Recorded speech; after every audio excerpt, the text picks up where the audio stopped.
Hi guys, এখন আছি আমি আমাদের গ্রামে।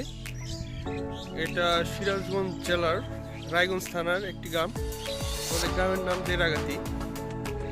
আপনারা দেখতে পাচ্ছেন এখানে প্রচন্ড পরিমাণে ঠান্ডা, কিন্তু কোনো রকম কোনো কুয়াশা নাই।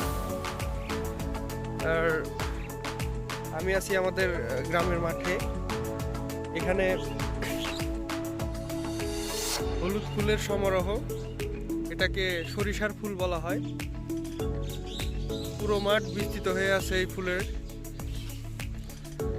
দেখেন ভিউয়ার্স, পিছনে লক্ষ্য করতে পারছেন আপনারা।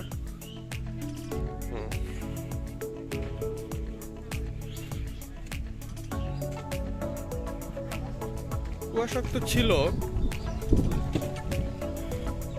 কিন্তু বাতাসটার পরিমাণ বেশি,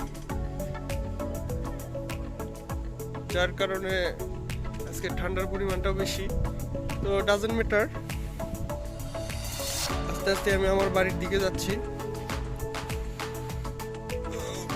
আমি আমার ক্যামেরাটা ব্যাক করতে পারতেছি না, কারণ আমার ফোনে এই মুডটা নাই, তবে শীঘ্রই পারবো, আই উইশ। এই যে পিছনে লক্ষ্য করেন আপনারা, সব হলুদ ফুল, হলুদ ফুল।